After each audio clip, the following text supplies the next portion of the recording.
All right, so Nick, we're gonna do confined area down there at your 2 o'clock. Roger that. Let's actually do a bit more of a challenging one. Instead of the big island there, let's do the one just around the corner.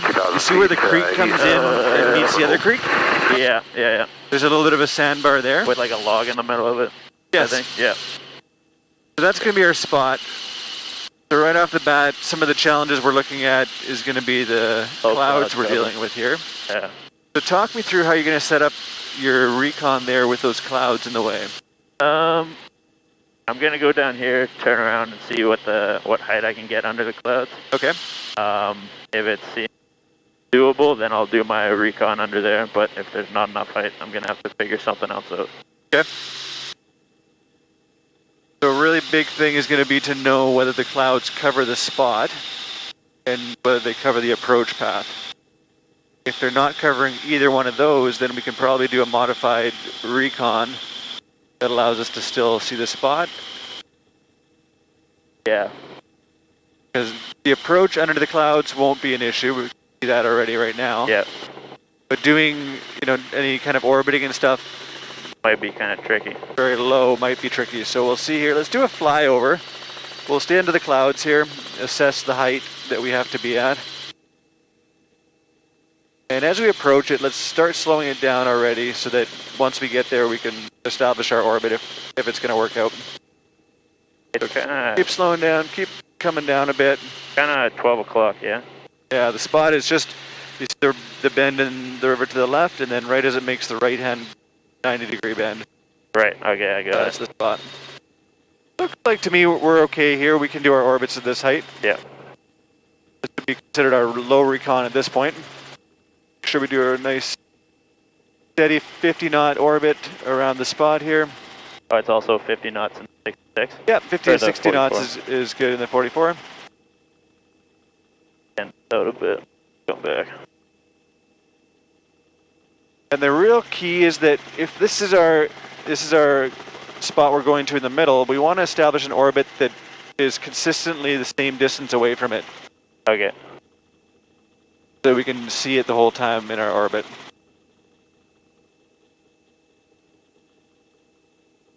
So I'd say this is a pretty comfortable distance away from the spot to allow us to orbit comfortably and see the whole time.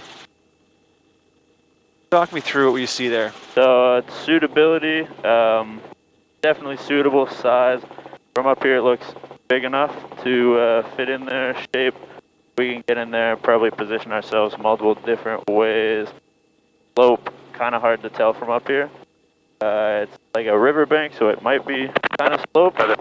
We'll get a better look at that on our power check and our dummy run. Yep. Surface is going to be sandy, gravelly, so really good check when we get down there. And eggs, there's lots of dead trees around, so some of them are hard to see. Definitely keep a good lookout for those, eyes out.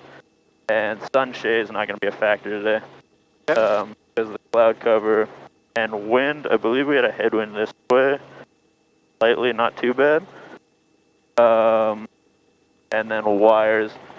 There's no indication that there's going to be wires, but never be too certain, so we'll double check that on our power check and our dummy run. Yeah, and definitely, nice to at least mention there's wires off in the distance, just because our departure may end up being out that way. Okay. Just to be aware of that. We'll set up for an approach. I think the wind was coming from behind us, so it might be okay to approach over the creek.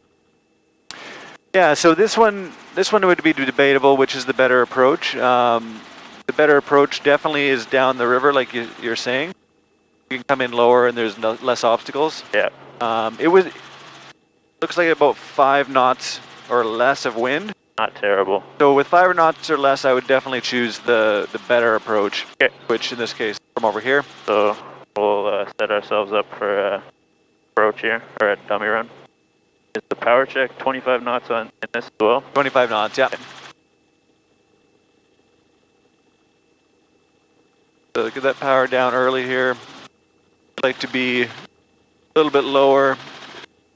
Sure we stay well above the trees, but not too high, we want to have a nice level approach to the spot so we can be at 25 knots nice and early. And if we're too high, the problem is we don't have a really good reference whether we're sinking or climbing. Right. The closer we are able to get to the trees while maintaining above the trees, that allows us that reference point that we're leveled out. There we go, it's 25. So we're gonna hold that nice and level now. Establish that level flight and figure out our power. Showing us right around 19 inches there. Yeah. Okay. So 19 inches, what we do is we add 4 inches on top of that for our in-ground effect hover. So 23. So we expect about a 23 inch for the in-ground effect hover. And then if we need to vertical out of there, we would want to plan on a couple more inches. Okay. So up to 25 for a vertical if we had to.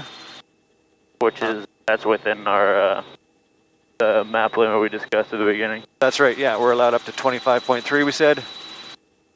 Alright, so I'm happy to go in there, and I didn't see any wires on that. I checked everything that we went through on our lower con, so good.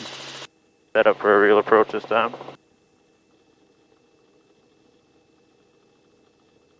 This thing really gets going, like, yeah, with not a lot of effort. That's right. Really key to get that power down early and allow it to start slowing down. So a good cross-reference is that when we got in the hover at BC Helicopters, what was our power we used there? 22. 22 and a half? Yeah. Yeah, so it's pretty close to what we expect based on our power check here, right? Yeah. Should experience about the same amount of power to hover here. So in this case, I'd say the best option is going to be just to follow the water in around the corner. Okay. That way we know we're clear with our tail. And as always, on these steeper approaches, we always want to try and avoid more than 300 feet a minute descent rate. Okay. Alright. Keep coming down.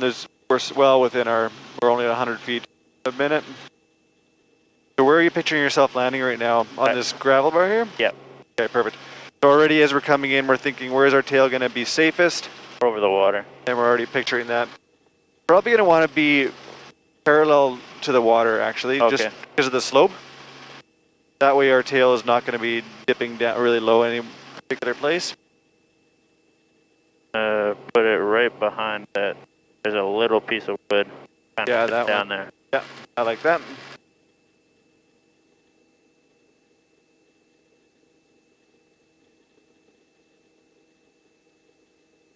Good seating check. Perfect.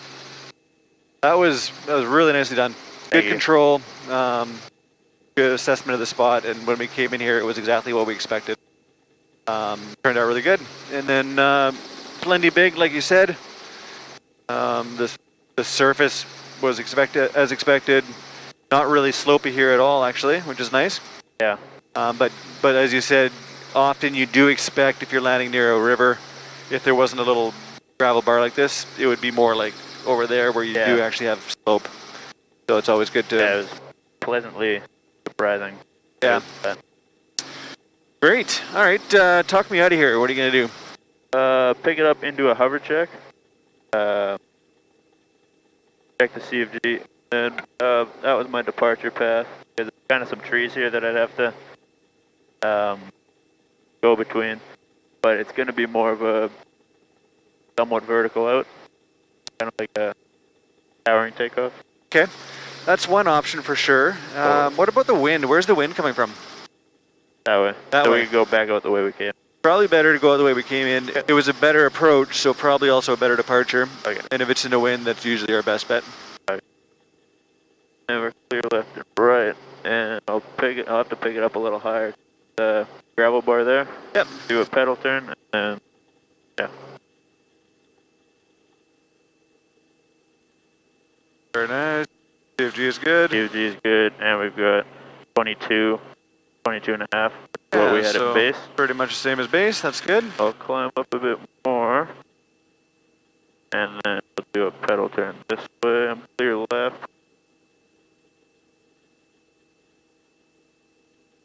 So let's do a vertical takeoff out of here, and we'll kind of cross-reference what we expected the power to be. what we actually see. Okay. And do you want me to follow the creek or just straight off this way? Yeah, we can follow the creek, but we can do a vertical initial and then transition to forward flight. Okay. Stave traffic, R44 Alpha Yankee Quebec, departing the southeast arm of Stave Lake, northbound intentionally, turning southbound. Alright. Here we're using 25 inches there, which is exactly what we expected we would use. So that's good. We're clear of obstacles. Move forward. Bring that power down a bit. And away. Beautiful. Well handled.